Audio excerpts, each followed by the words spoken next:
तथा मेरा प्रिय साथीहरूलाई म प्राञ्जल पोखरेल कक्षा 8 की छात्राको तर्फबाट हार्दिक नमस्कार।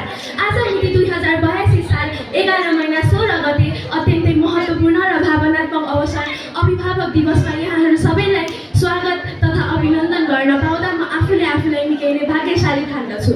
अभिभावक हाम्रो जीवनको पहिलो शिक्षक, मार्गदर्शक र प्रेरणाको एकमात्र स्रोत हुनुहुन्छ। उहाँहरूको साथ र सहयोग बिना हाम्रो जीवनको हरेक पल अधुरो हुन्छ। उहाँले हामीलाई गर्नुभएको सहयोगले नै हामी सफलताको शिखरसम्म पुग्न सफल हुन्छौँ। आजको यस अवसरमा हामी सबैजना मिलेर उहाँहरूको यस मायाप्रति सम्मान व्यक्त गर्ने र कृतज्ञता ज्ञापन गर्ने एक महत्त्वपूर्ण अवसर हो। हामी सबै विद्यार्थीहरूको तर्फबाट यहाँ पाल्नुभएका अभिभावकहरूलाई हृदयदेखि नै धन्यवाद भन्न चाहन्छौँ, किनभने तपाईँहरूको अटुट सहयोग र विश्वासले गर्दा मात्र आज हामी यहाँ छौँ। मेरो स्पिचको शीर्षक रहेको छ मेरो देश र मेरो देशको वर्तमान अवस्था। मेरो देश रङ्गी फुलबारीको बगैँचा। मेरो देश निकै नै सुन्दर र शान्त छ।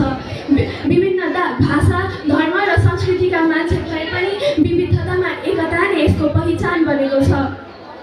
मेरो देशमा थुप्रै मानिसहरू बस्छन् र ती मानिसहरू एकदमै लोकप्रिय छन्।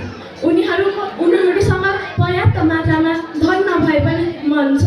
तर करिब 5-6 महिना अघि भएको यस जेन्जी आन्दोलनले हाम्रो देशको अवस्थालाई उथलपुथल बनाएको छ। भ्रष्टाचार हटाई शान्ति स्थापना गर्न गएका ती जेन्जीहरूले आफ्नो ज्यान उतै गवाएर आएका छन्।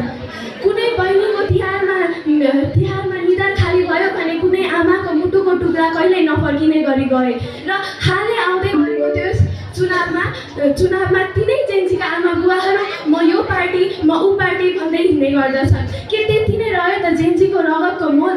के त्यसको केही अस्तित्व छैन? ती जेन्जीको आवाज, त्यो चिच्याहाट र त्यो मुटु छाड्ने प्रहार, त्यसले हामी विद्यार्थीमाथि नकारात्मक असर पुर्याइरहेको छ। हामी डराउँछौँ कि हामी यो देशमा सुरक्षित छौँ त? के हामीले हाम्रो देशमा भविष्य खोजिरहेका छौँ त? हामीलाई डर लाग्छ। हामी केही गर्न खोजौँला, यदि हाम्रो आमाको काख रित्यो भने के गर्ने र नगरेर पनि के गर्ने? अब हामी यति राम्रो सुन्दर मातृभूमि छोडेर कहाँ जाने होला?